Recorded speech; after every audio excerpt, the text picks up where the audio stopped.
December 6, 1939. Dawn never truly comes to the Karelian Isthmus. The sun hides behind a curtain of snow-laden clouds, and the land is drowned in a gray silence that feels almost sacred. In that silence, Soviet troops move, tens of thousands of them, marching through knee-deep snow, their rifles slung, their breath freezing into clouds that hang like ghosts. They believe this winter war will be quick, that Finland will collapse in weeks. What they don't know is that death already watches them from the tree-line. Soviet 44th Division Field Log, December 1939. A whisper cuts through the stillness. A single shot. One man drops, his helmet rolling across the ice. Another follows moments later, his body twisting in the snow. No one can see the shooter. The Red Army soldiers fan out, shouting, searching the forest with terrified eyes. But the forest gives nothing back. The enemy is invisible. The snow itself seems to bleed. Finnish War Diary, Winter 1939. It was the birth of a legend, the White Death. Finnish snipers, men wrapped in ghostly white camouflage, moving silently through the drifts, unseen, untraceable, unrelenting. They did not fight in battalions. They hunted alone or in pairs, using the cold and the snow as their ally. Every step was deliberate, every shot calculated. To the Soviets, these men were phantoms. To Finland, they were its last hope. Finnish Defense Forces Archive, 1940. The Winter War had begun just a week earlier, on November 30th, 1939. The Soviet Union, led by Joseph Stalin, had demanded Finnish territory for security reasons, claiming it needed buffer zones against a possible German invasion. When Finland refused, 21 Soviet divisions, roughly 450,000 men, crossed the border against a nation that could muster barely 175,000 defenders. The odds were impossible. Yet the Finns had something the Soviets didn't. They understood their land. They knew its silence, its snow, its cruelty. U.S. Military Academy Cold Weather Warfare Report, 1942. The Red Army came with tanks, over 2,000 of them, armored columns grinding across the frozen lakes. But the Finns had no tanks to meet them, no aircraft to contest the skies. Instead, they melted into the wilderness. They moved along ski trails invisible to the enemy, using reindeer to haul supplies, cutting Soviet convoys into fragments and destroying them piece by piece. Each squad was small but fast, hitting like lightning before fading into the white void. The Soviets called them Sisai, ghost partisans. Soviet Northern Front Communications Log, December 1939. But among these ghost warriors, the snipers became the true symbols of terror. Their rifles spoke with precision and silence. Their bullets came not in volleys, but in singular, surgical executions. One name would soon rise above all others. Simo Haiha, a farmer from Rotjärvi, barely 5 feet tall, quiet, unassuming. Yet in the frozen forest near Kala, he would change the meaning of fear itself. Finnish Army Personnel Records, 1940. Haiha was not a soldier by nature. He was a marksman by instinct. Raised in the countryside, he spent his youth hunting and shooting in the dense woods of Karelia. His rifle, a simple M/28-30 Mosin Nagant, had no scope. He preferred it that way. Scopes reflected sunlight and revealed positions. Iron sights kept him invisible. Every morning, he packed snow around his firing position to muffle muzzle flash and prevent his breath from giving him away. The Soviets never saw him, but they felt his presence. Every time one of them fell without warning. Finnish Sniper Training Manual, 1938. In early December, the 9th Soviet Army advanced toward Suomussalmi, expecting little resistance. They moved in dense formations through the forest, following narrow roads. The Finns struck with uncanny precision. Snipers like Haiha operated ahead of the lines, identifying officers, radio operators, and machine gun crews. The moment one raised his head, a single shot cracked, and silence returned. Soviet patrols began firing blindly into the woods, wasting ammunition and morale. The forest had become an execution chamber. Soviet 163rd Rifle Division After-Action Report, December 1939. What terrified Soviet soldiers most wasn't the bullet. It was the absence of everything else. No voices, no footsteps, no movement. Only the wind and then the sudden collapse of a comrade. Entire regiments began to slow their advance. Haunted by a presence they couldn't fight, officers resorted to firing squads just to keep their men moving. The invisible enemy in the snow had shattered their nerve. Red Army Commissariat Psychological Report, January 1940. The Finns understood something the Soviets didn't. In this frozen land, survival depended not on numbers, but on adaptation. Their uniforms were layered wool and white linen, perfectly camouflaged. They carried light packs, their rifles wrapped in cloth to prevent metal glint. The Soviets, by contrast, wore heavy dark coats, easy targets against the white horizon. Their weapons jammed in sub-zero temperatures. Oil froze in their bolts. Engines refused to start. The Finnish rifles, cleaned with alcohol instead of oil, fire flawlessly. Even nature fought for Finland. Technical Bulletin on Arctic Warfare, 1941. By late December, the snow itself became part of Finnish strategy. Snipers began choosing positions not just for visibility, but for temperature and wind direction. The deeper the snow, the better the sound absorption. They studied sunlight, mirage effects, and the trajectory drop caused by frozen air. High-S kills, 505 confirmed by the Finnish army, were not born of luck. They were the result of meticulous understanding of the environment. The snow gave him concealment, and the cold gave him silence. Finnish Military Archives, 1941. One Soviet officer, writing in his journal before his capture, described a psychological toll. We walk in columns, but no one dares speak. The snow watches us. We feel it breathe. The Red Army began deploying artillery randomly into forests, wasting shells in an attempt to flush out snipers. But for every explosion, a new silence followed, and from that silence, another shot. Soviet 44th Division Diary, December 1939. The White Death was not a myth. It was a method. Finnish doctrine emphasized independence and precision. Each sniper carried food for days, knowing he might never return. They memorized Soviet routes, marked kill zones, and timed attacks at moments of confusion, when the enemy stopped for rest or lit fires for warmth. In the heart of a blizzard, Haiha once killed over 24 soldiers in a single day. Soviet commanders grew desperate. They called in mortars and airstrikes just to eliminate one man.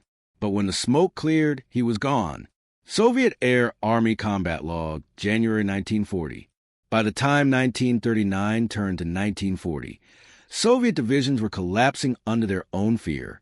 Reports describe men refusing to advance, trembling at the sight of fresh snow prints. The Red Army had never faced such an enemy, one that fought with patience instead of power.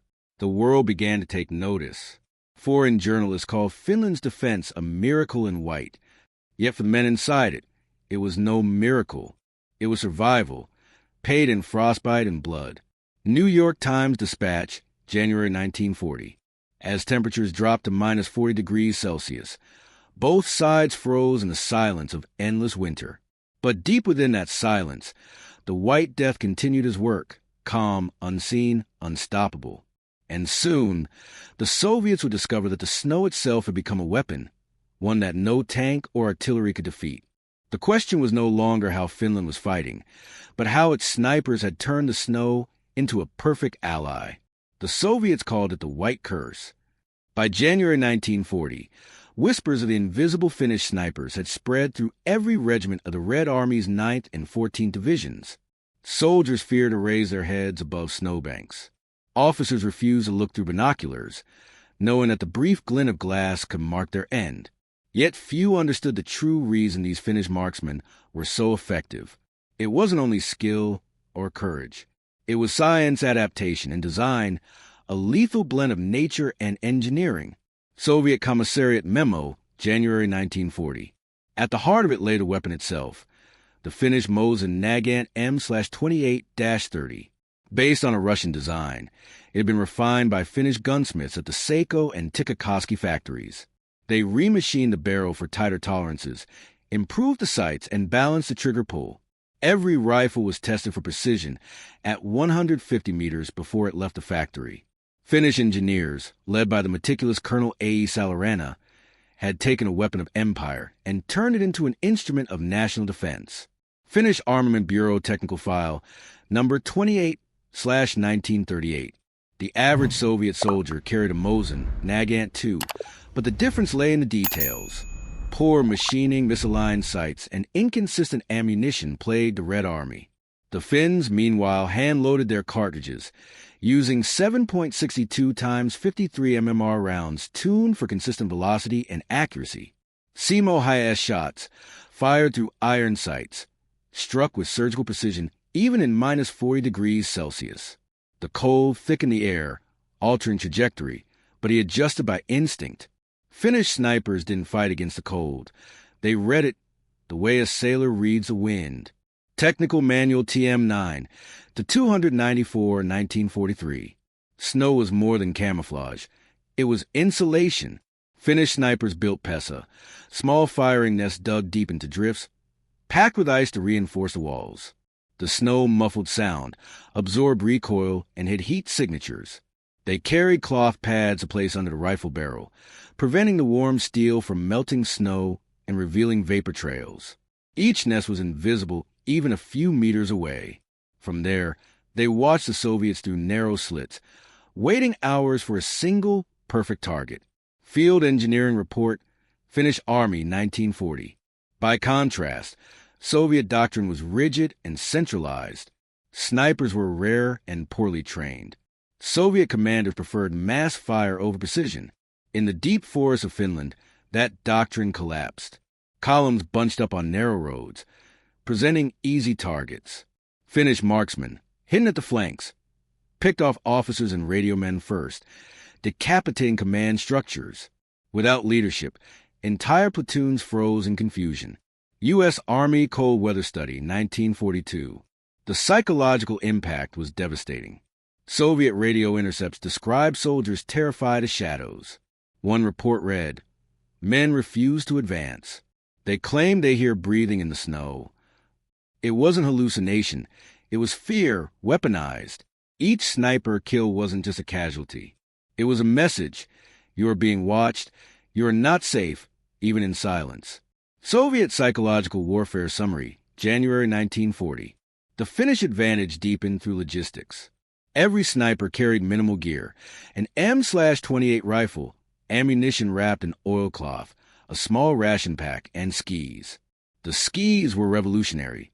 Birch frames coated in tar, bound with sealskin strips that gripped snow without noise. They allowed the snipers to move silently and swiftly over terrain that immobilized Soviet mechanized units. In essence, Finnish sharpshooters were mobile, ghost-like artillery pieces, able to strike and vanish before retaliation. Finnish Equipment Specification Sheet, 1939. Simo high-S Unit. The 34th Infantry Regiment mastered this art during the defense of the Kala Front. The Soviet 56th Rifle Division attempted repeated assaults, bringing tanks and artillery to crush the Finnish lines. Yet every time they advanced, snipers thinned their ranks from the forest edges. Haiha himself was credited with over 24 confirmed kills in a single day of battle. Soviet counter-snipers tried to hunt him, but his discipline was unmatched. He never fired twice from the same position. He covered his mouth with snow to mask his breath. Bureau of Infantry Report, 1940. When mortars fell, he stayed still, counting the seconds between impacts to judge enemy distance. He used the blast craters left by shells as new firing pits. The Soviets, unable to locate him, began shelling forests at random. One shell finally struck near his position in March 1940. He was severely wounded in the face by a bullet, presumed dead. But he lived, and his legend grew. Medical Battalion Log. Finnish Army, March 1940. Behind every shot lay an ecosystem of quiet innovation. Finnish gunsmiths worked in frozen workshops, crafting rifles by hand under blackout conditions. They experimented with barrel harmonics, new powders for extreme cold, and suppressor prototypes fashioned from leather and tin. Ammunition was tested outdoors, each batch marked with its ideal shooting temperature. The precision of these weapons rivaled industrial nations 10 times Finland's size. Tikkakoski Factory Production Report, January 1940. One often overlooked advantage came from optics, or rather, the absence of them. Most Finnish snipers preferred iron sights because the Soviet lenses fogged or cracked in sub-zero temperatures. Scopes also forced the shooter to lift his head, exposing a glint that could betray position. High-S plane rifle without optics was paradoxically superior in this hostile climate. It was simplicity weaponized. Finnish Ballistic Evaluation 1941. As the winter war dragged on, entire Soviet regiments stalled because of these ghost marksmen. Commanders reported losing dozens of men per day without locating a single shooter. In January 1940, the Soviet 44th Division was annihilated while retreating through Rate Road. Finnish ski troops ambushed their columns, cutting them apart with machine guns and sniper fire. It became one of the most lopsided defeats in modern history. Over 17,000 Soviet casualties to just 400 Finns. U.S. Strategic Bombing Survey 1946. Witnesses described the aftermath. Frozen bodies sprawled across miles of snow, rifles still clutched in hands, the tracks of skis weaving between them. Soviet command was stunned. They had faced nations with tanks and bombers, but never one that fought with nature itself. In the forests of Karelia, the snow belonged to Finland, and it hunted. War Correspondent Dispatch, January 1940. Technically, the Finnish sniper corps was tiny, fewer than 500 men trained for the role. Yet their efficiency equaled divisions. Each sniper was estimated to cause over 200 confirmed kills during the war's 105 days. To the Red Army, they seemed omnipresent. To Finland, they were a symbol of national defiance, living proof that precision could defeat power. Finnish Defense Staff Combat Summary, 1940. And while the Soviets relied on mass, the Finns relied on mind. They measured success not in ground gained, but in fear instilled. Each snowbank was a fortress. Each tree line, a rifle nest. Even Soviet aircraft reported seeing ghosts moving through the snow, white figures appearing and vanishing between bursts of flak. Soviet Air Reconnaissance Notes, January 1940. By February, Soviet snipers began adapting Finnish techniques. They donned white suits and learned to ski, but the imitation came too late. Finnish veterans had already rewritten the rules of cold weather warfare. They had shown that camouflage, silence, and precision could dismantle an army built on noise, numbers, and steel. U.S. Army Infantry School Report 1942. Yet the greatest secret of all wasn't in the rifle or uniform. It was in the mindset. Finnish snipers didn't see themselves as hunters of men.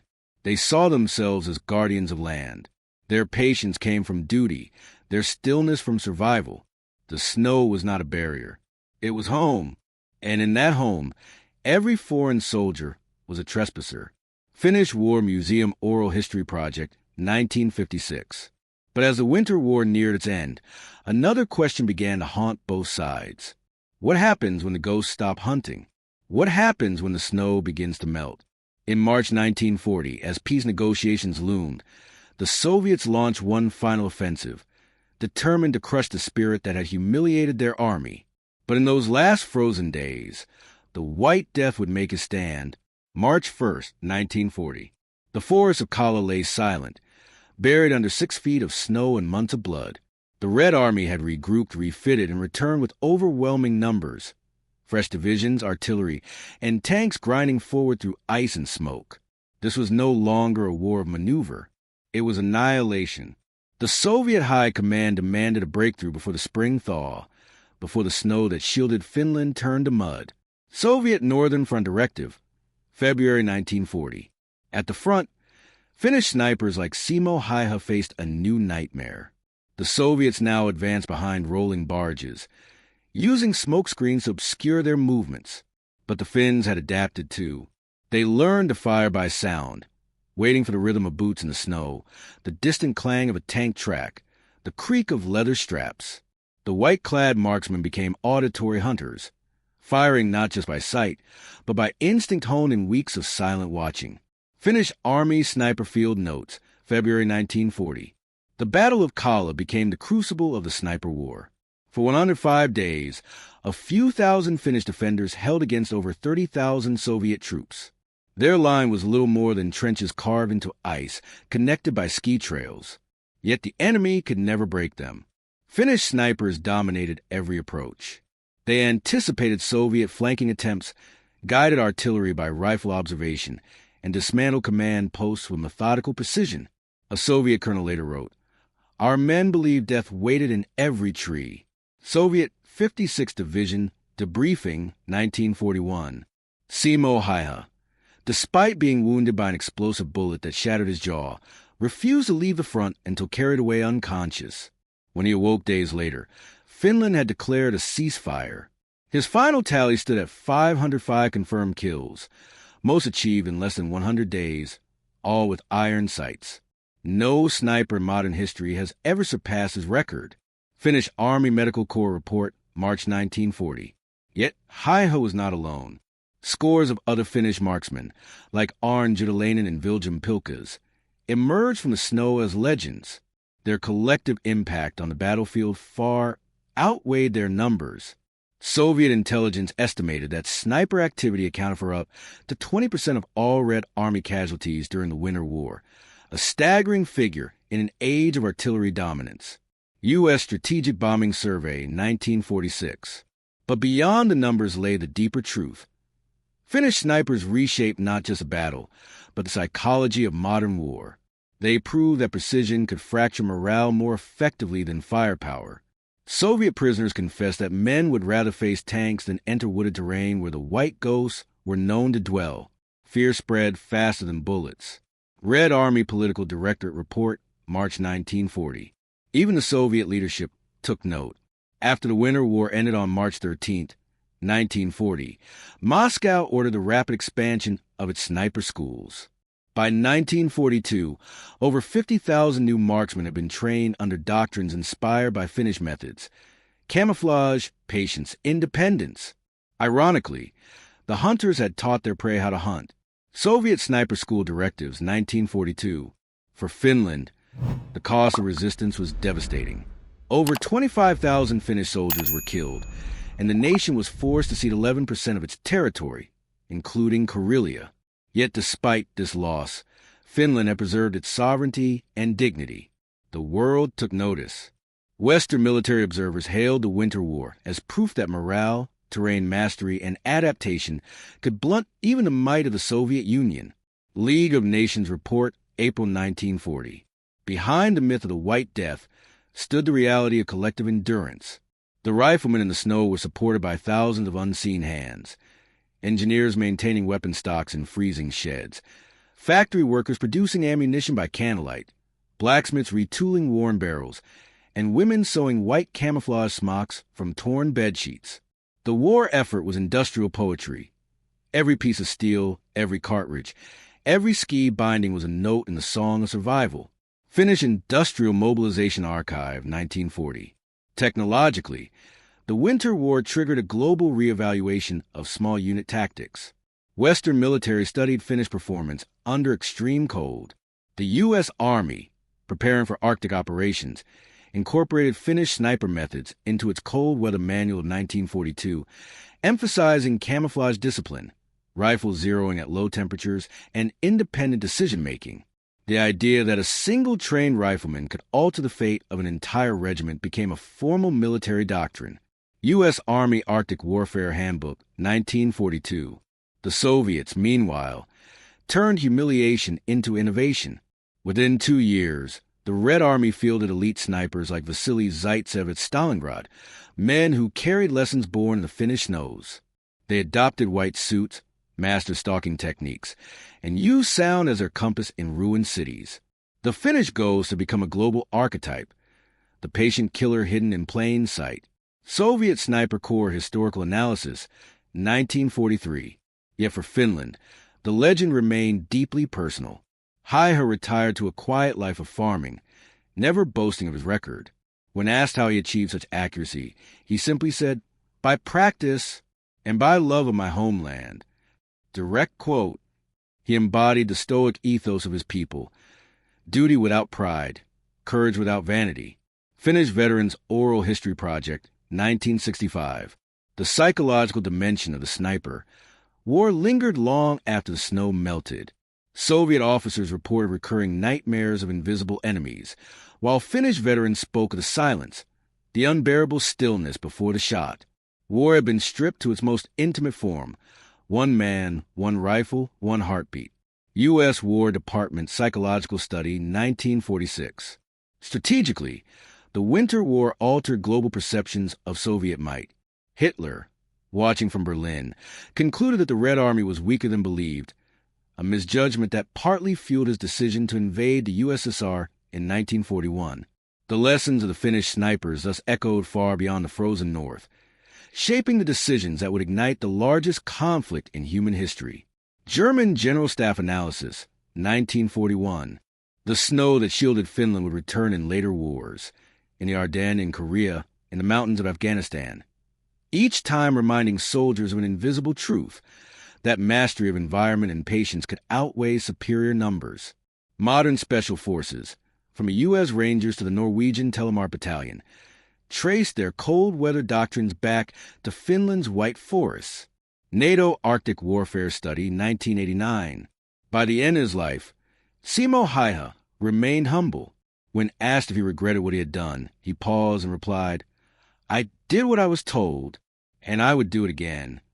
Dramatized, his rifle, serial number 60974, still rests in a museum in Helsinki, a silent testament to man who turned snow into a weapon.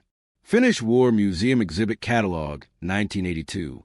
But perhaps the most enduring legacy of the Finnish snipers is not in the number of kills, nor in the weapons they carried, but in the idea they embodied. That warfare is not only about strength, it is about understanding. The snow was not an obstacle. It was an ally. The silence was not emptiness. It was control. The rifle was not a symbol of death, but a defense. U.S. Army Cold Weather Warfare Doctrine Review, 1950. As modern soldiers train with night vision and drones, the lessons of Finland remain timeless. Patience, precision, and purpose. The invisible hunter in the snow lives on, not as a ghost of war, but as a reminder that in the harshest conditions, discipline and calm are the deadliest weapons of all. And so, when the last shot of the Winter War echoed through pine forests and faded into the snow, it left behind more than silence. It left a warning, a truth whispered through history. In war, the land itself can become your ally or your executioner.